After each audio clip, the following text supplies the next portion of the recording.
Me.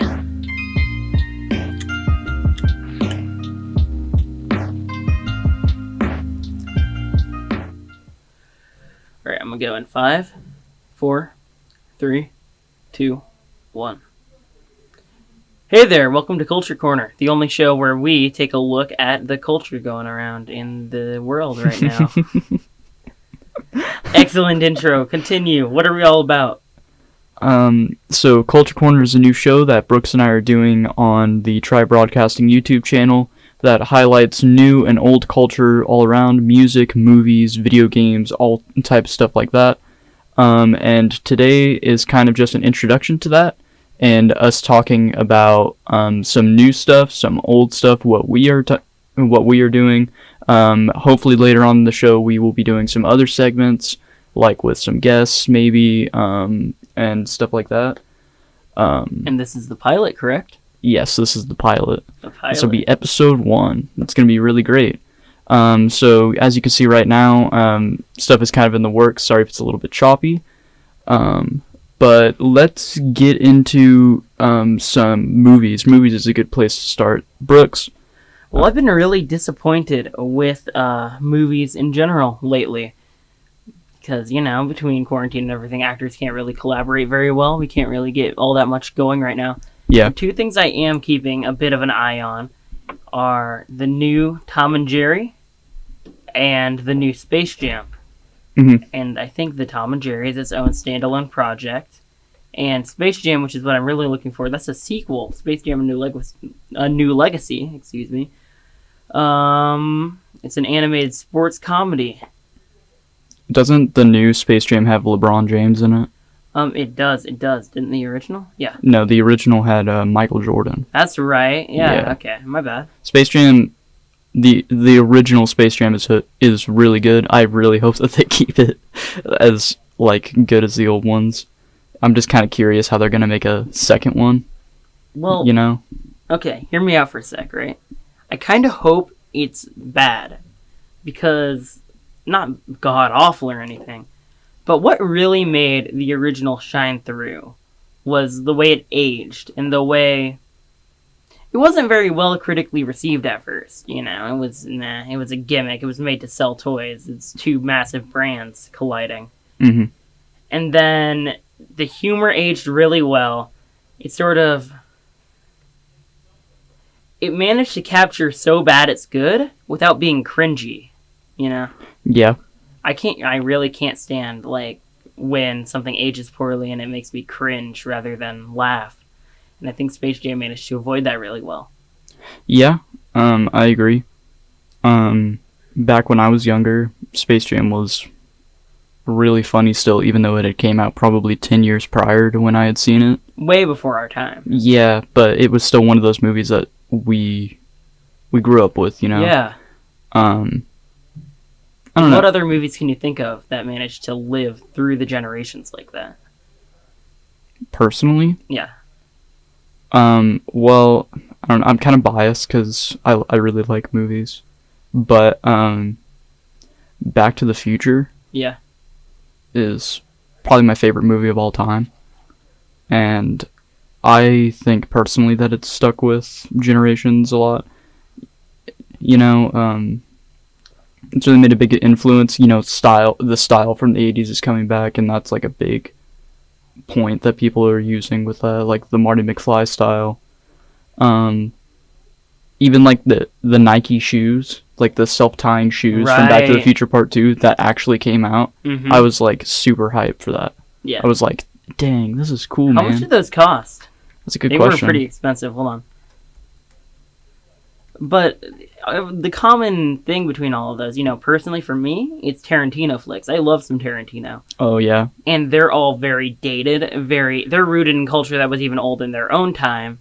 Yeah. And yet still they hold up so well today. Yeah, Pulp Fiction Mm-hmm. is one of my favorite movies of all time, too. Pulp Fiction is fantastic, yes. Yeah. I don't know, Tarantino's just one of those directors, you kind of gotta... It's timeless. It's timeless, and his cameos and everything that he does is really great as well. And one thing I always think about is, there's this one scene in the car It's in the middle of Reservoir Dogs, right? Mm-hmm. And they're talking about some old 80s action character. Nobody, even at the time, knew who the hell that was. Mm-hmm. But it still held up because you could tell they were friends talking about something that they remembered. You know, it was important in building the dynamic, and I think it works better that you don't think about that. And that's one of those things. Everyone knows Space Jam. Yeah. And I think it needs more attention. Not attention necessarily, but praise than it gets. Because it really does hold up as a classic. Even though, who do you know that would praise Space Jam as a classic, unironically? Who do I know? Yeah, I mean, like... My stepfather. Fair enough. My stepdad, it's kind of weird to go into, but he's like 11 years older than me. Let's just leave it at that. And so he was a 90s kid, and so he watched it all the time and, you know, kind of like shared that with me. So, I mean, you know, just off the top of my head, probably my stepdad. Yeah. Your stepdad into Back to the Future? No, my dad is, though. Your dad is. Okay, so those self-tying shoes would be a dream for him. Yeah, my dad, I'm trying to think of the first time when I, like, watched it. I had to have been, like, at least... I wasn't very old, at least old enough to make, like, a conscious decision that I loved it, you know? Like, when you're a kid, I think you just like things because you're told that you need to like them. Mm-hmm. You know, because you want to impress your parents. You want to become what your parents want you to become. So I guess I had to have been like 10. Mm-hmm. And my dad was like, you just want to like chill and watch some movies. Because like at the time my mom had lived in Omaha, and my little brother and sister had went with him, so it was just me and my dad for a bit. And so we just watched movies and watched TV to pass the time pretty much. Played video games a lot.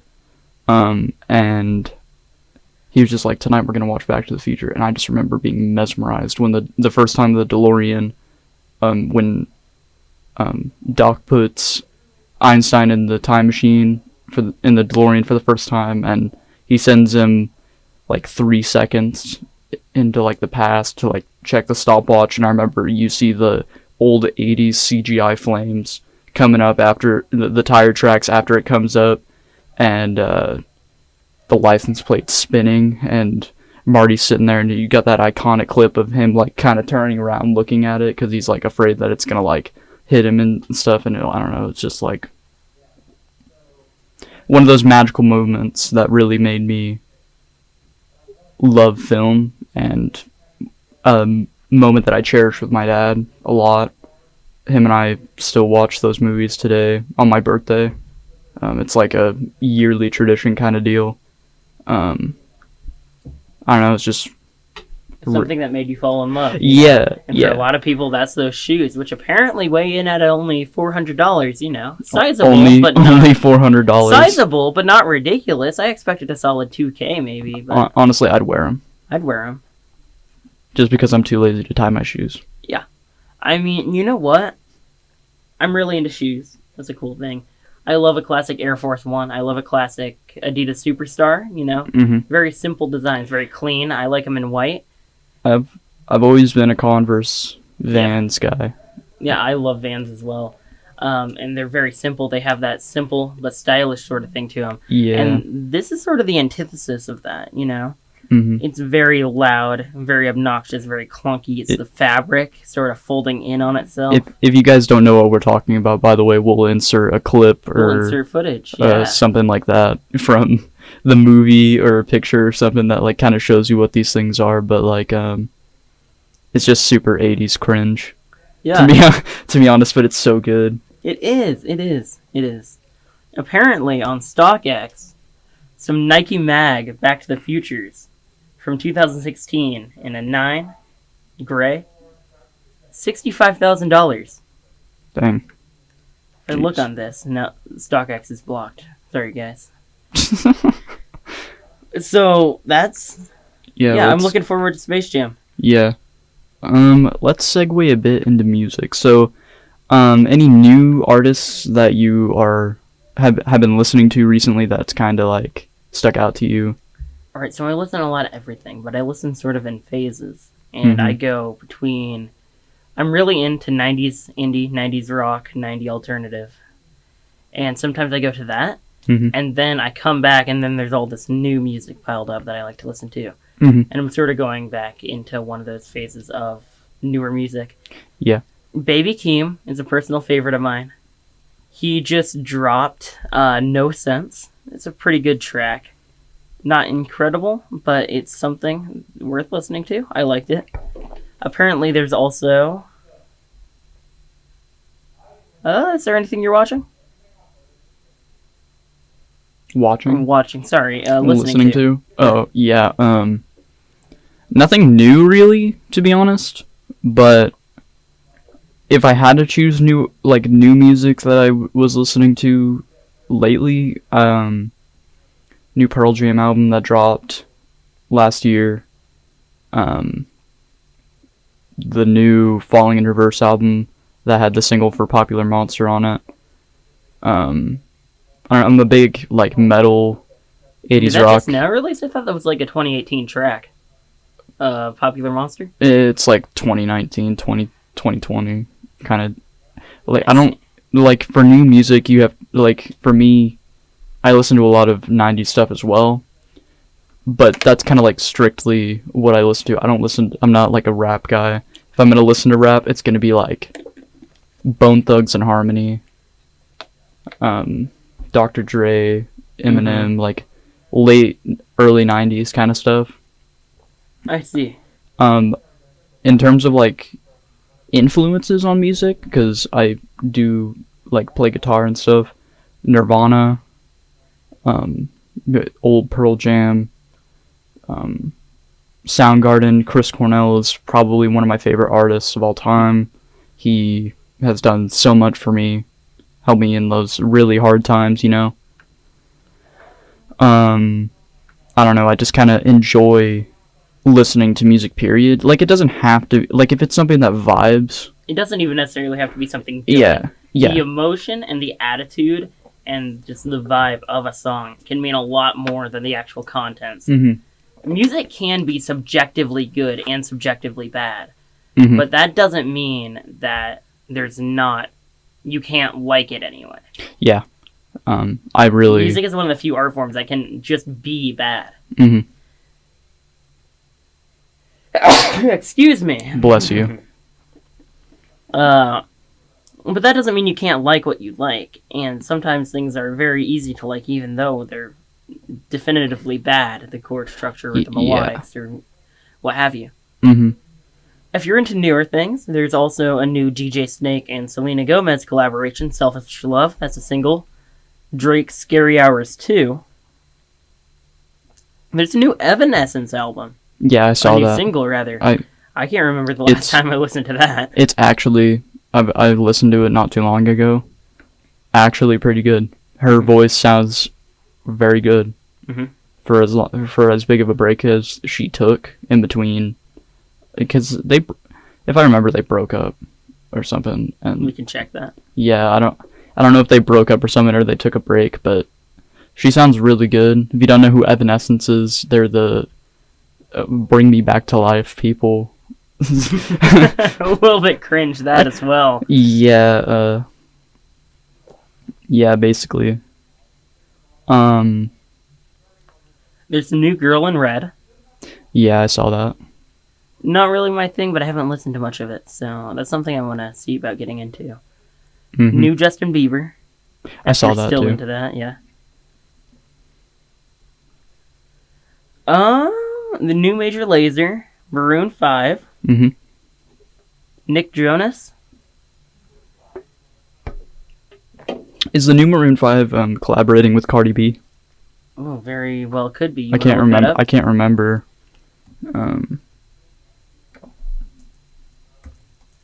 New Sweetie, Swati, oh whatever, the one that only does things with Doja Cat. Not my thing. Tyler, the Creator, I want to listen to that. But I haven't gotten to it yet. That's about it. I was wrong. The last time they collaborated with Cardi B was Girls Like You, and that's been out for several years. Solid bit. Yeah. So, Black Sabbath just released 2 deluxe editions of Heaven and Hell and Mob Rules. Oh, really? What do you think about that? I think it's cool. I personally think that... I think Ozzy should quit making new music because he did just release new music again in 2020. Did Ozzy come back to Black Sabbath? Because I know he was off for a while. For a long time. Probably, but I don't know. I like that the old rock is still here. But it's really not. But it's really They're not. Pretending. They need to hang it up, let some new people take over because... Otherwise, it leaves no room for the genre to evolve. With that, and they're just making bad music. Yeah. I was never a big Ozzy fan beforehand in his solo career. Crazy Train, stuff like that. I just get tired of it. Yeah. But Black Sabbath always had good music.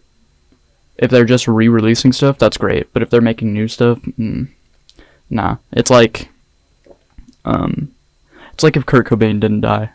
Yeah. It's like it wouldn't be... Nirvana would not be remembered the same way if they had more music, because it was pretty samey, really. Grunge as a genre, it didn't live very long because there wasn't all that much variety to it. Yeah, and I mean, I don't know, it still holds a place in my heart, Yeah. As much as I hate that he died, and I think about all the time, what if he had lived longer than he did, but legacy still lives on. And in terms of musicians that went too soon, Kurt Cobain's up there. For me, Chester Bennington, lead singer of Linkin Park, is up there. Chris Cornell, just people that I never got to see live, pretty much. Elliott Smith, yes. Elliott Smith is a great example.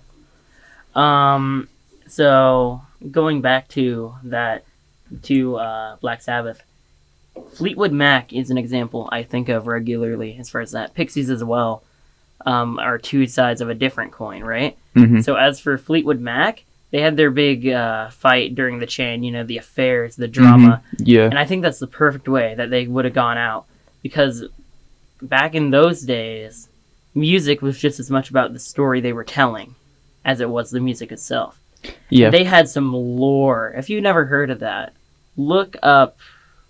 there's this good YouTube video that I can link in the description. Yeah. I'll give you some stories on that. Yeah. Whereas Pixies, right now, they're churning out hot garbage because I love Pixies. I don't want to say that. Wait, Where's My Mind Pixies? Yes, that one. Wow. And let's see, what's her name? Kim Deal, the bassist and second vocalist, left the band a long, long time ago, right? Mm-hmm. And they decided they're going to get back together. She kept going in and going out again. She kept getting dragged in and eventually decided, all right, I can't deal with these people. She had her own career going on. She really wanted things to work out. She just couldn't deal with the rest of the band members. And now, Joey and Black Francis and David Lovering are putting out some hot trash. On Graveyard Hill is an example. Yeah. Yeah, if you haven't heard of that one. It's awful, and I can't stand to see him go that way. Alright, well, let's segue into video games. What have you been playing recently, if anything? Man, I've been playing League of Legends. That's a personal favorite. Mm-hmm. Been playing a lot of that. I'm not very good. I'm trying to improve. Aside from that, let's see. Civ 6 is a favorite. I played a bit of Civ 6. A little bit of Civ 6, yeah. What was I playing? You continue. I'll have something to say for you here in a moment. I need to rack my mind. So for video games myself, I just finished building my own gaming PC. It's running pretty good. I've had it for a couple weeks now. And, I got Cyberpunk 2077. I know what people are saying about it, but it's just dumb fun. Mm-hmm. I can't explain it and go into much detail because it's super inappropriate, But people don't play GTA for the story. Yeah, like you don't play those kind of games for the story. Like the open world isn't very good either, but like when I can go around and find a like supercar after the first couple missions and start driving around the map and go like 200 miles per hour and then glitch off the bridge and fly up over buildings, that's fun. Like I'm just sitting there having fun, game doesn't crash, my character lands and then just like stands up. It's funny. Like Saints Row 4, as much flack as it got, will always be a favorite of mine. I never played Saints Row. No? No. Okay, so Saints Row, it was made to compete it was after GTA San Andreas, I think. And the original Saints Row was there. It was a serious game about the same sort of subjects. It was a bit more absurdist in its humor and its stylings. Yeah. Mm-hmm. But it was still pretty serious up until 3. And then they got pretty wacky with it, you know. And then with 4, they went all out. The regular cast was abducted by aliens and put into simulations where the main character, which you play... I saw this. ...is a superhero. Yeah. And he has this whole thing. And you have to play through that with your superpowers in the simulation. And then you also have to, like, free your crewmates and eventually beat the aliens that blew up the Earth. And then they have to, like, rebuild and everything. And we've been waiting on a new thing forever, but nothing new has come out except for an awful, awful spinoff. Yeah, Cyberpunk is really fun. There's a lot of weird stuff you can do in it. Character customization is really cool. If I turn up my graphic settings all the way, the game still looks pretty good. Is it as what they said they were going to be? No. What I'm so mad about with Cyberpunk is all the false promises that CD Projekt Red put out when they were making the game.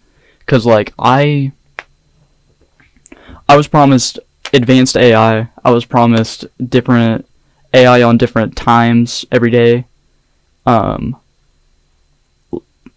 Like, they had different routines. I was promised different dialogue options, shops, a unique environment as to what an open world should be. You know, and it is not at all what it is. Well, have you heard the story of, let's see, what's the name of the game? It is Hello Games' base game. I have no idea what you're talking about. Oh, one moment.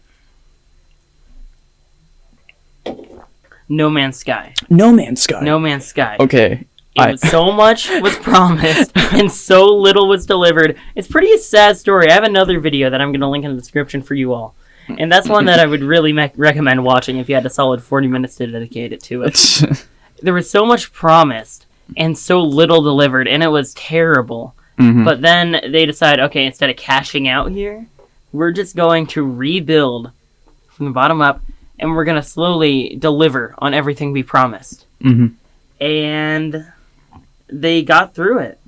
And they turned out with a really good product that I still play a little bit to this day. And that reminds me of the story of Payday 2, which is by far my all-time favorite game. Really? I love Payday 2. I adore it. So, basically, on the subject of No Man's Sky. No Man's Sky made me so angry when it first came out because my friend and I remember being so excited because PS4 was still relatively new.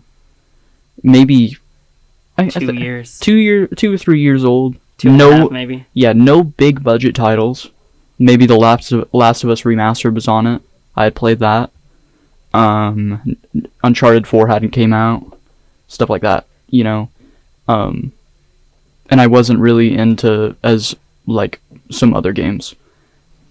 And I remember being so excited because I was a space nerd growing up. I was like, man, you can customize your ship, you can go to all these new places, aliens, stuff like that. It's going to be so cool. Then you get onto the planets and there's nothing. Zilch. There's like some, but there's not a lot. Did you ever end up playing Elite Dangerous? No. No, it's a much more about the space transport part of things, but I think you might like it. Yeah, and I mean, it was really, and it was just a big letdown. And then I find out, when you get to the end of the game, it just restarts. That made me more angry. It's not like Dark Souls where you have New Game Plus and you start over with your character and stuff like that. This is like full on, you start over from the beginning of the galaxy and you have to go all the way back to it, and it's just an endless loop. And I was like, just give me some end credits. And the game itself was such a lame loop, where you're holding down your trigger and you're farming for resources. Yeah. Your inventory is full. You gotta upgrade it. Then you go to a new planet. Then you're getting resources. Inventory full. Upgrade it. It's like, sorry, I don't want to spend $60 to do chores, basically. Yeah. It's like Animal Crossing. Like, I had fun with Animal Crossing for a bit when it first came out, and then after I upgraded my house for the first 2 times, I got so bored. I got tired of picking weeds. I got tired of going and talking to my villagers every day. And maybe I'm gonna get some flack for this, but I don't know. I'm just, like, I tried having fun. The most fun part about it was going to my brother and sister's islands, because they have their own Switches, and going into their shops and buying stuff, because, I mean, my house in Animal Crossing is pretty cool. I have, like, an arcade room in it. I think that's pretty cool. But, I don't know, it's just kind of like, I want a game with substance. I'd rather buy a game that maybe isn't super high graphic quality, action-packed, stuff like that, but like a game like Hollow Knight. A game like, have you ever played Shovel Knight? A little bit. Games like that, where they just keep pumping out DLC and more stuff for you to do in such limited gameplay, it's addicting. Which brings me to Payday 2. Story with that, released back in 2016, and they're infamous for their DLC, over $200 worth, but they did release, like, a thing over time. And they kept adding on DLC for years and years and years and years until 2019, and they stopped. We're going to focus our efforts on Payday 3 and our new title. They're a Swedish developer, They're pretty small, but they're very well loved. And they're working on their Walking Dead IP, right? And it flops. It was awful. Nobody liked it. Nobody bought it. And they were really riding on that. They had a lot invested into it. So when they continued through, and eventually they decide, okay, we need money bad. So they go through the Swedish equivalency of bankrupt. And they start churning out new DLC for Payday 2. I keep buying it because I love the game. By far my favorite game I've ever played. This new DLC. I'm adoring it. And I'm glad I'm getting new levels to play with my friends. And the most important part of Payday 2 is its replayability. And I really look at that with the game. Because there's a lot of things that I like that I could never touch again. GTA 4, by far one of my favorite games. I couldn't touch it again after I finished the story. Yeah. That's same with The Lost and the Damned and the Ballad of Gay Tony DLCs. Were both, very good, but I could never touch them again. Maybe in years, once I've gotten through a lot more. But Payday 2, I can play the same, I say we're up to about 50 levels over and over and over and over again. Because there's so much more to attain from every time you play them. And I really appreciate that. But, do you have anything else to say on video games? All I'm gonna leave at is I'm a big Nintendo nerd. So my favorite video game is, like, Ocarina of Time and Majora's Mask. Kind of those Zelda games that I grew up with. I'm not gonna go into too much detail because I can talk about it for hours. But, let's move on to TV shows. You're mocking me, aren't you? Oh, no. Buzz-looking alien! Where? Ah! One crying Johnny coming up. First, we got a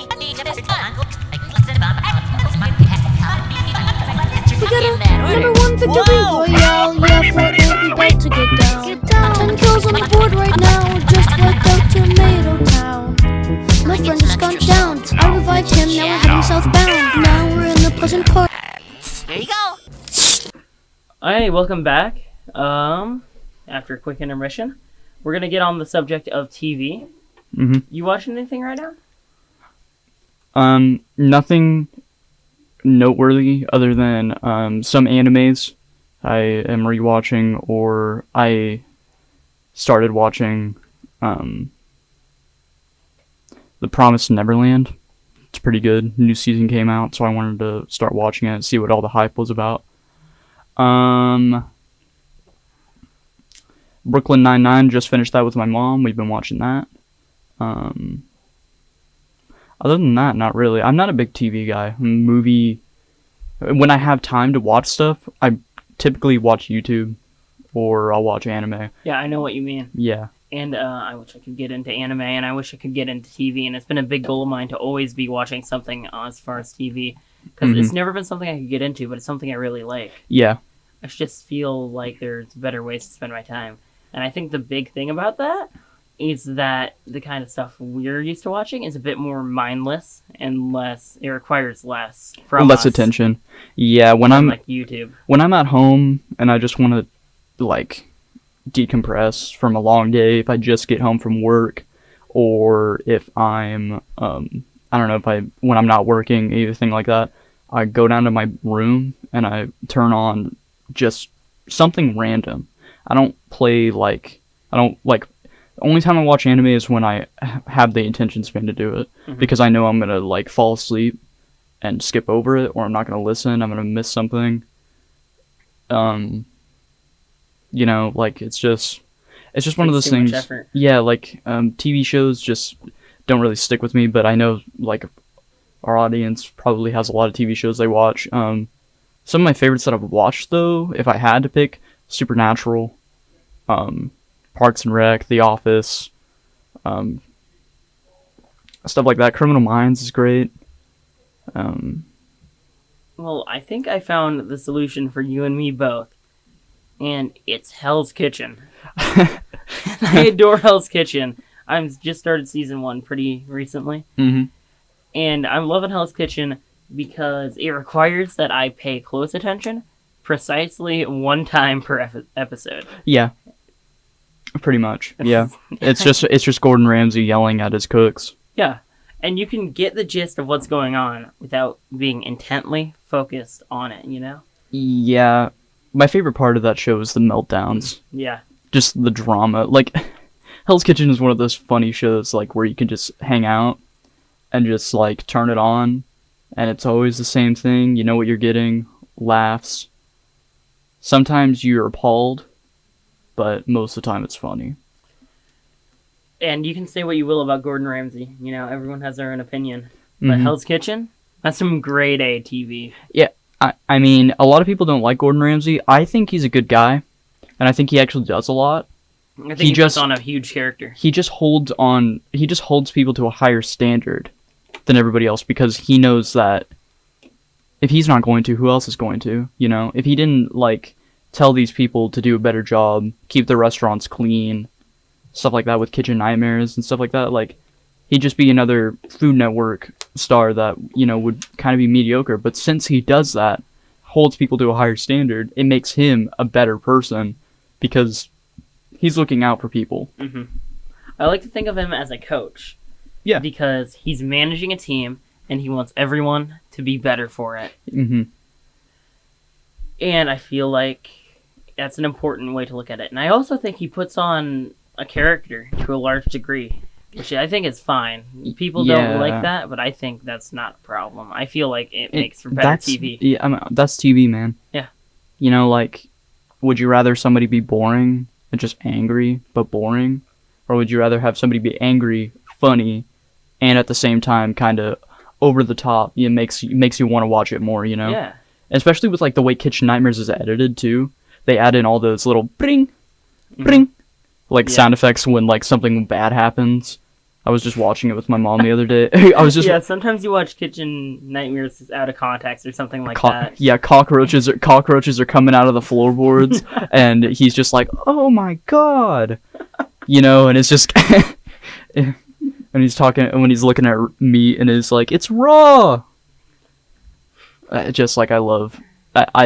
that man, if I'm bored, if I need to watch a TV show, Kitchen Nightmares, man.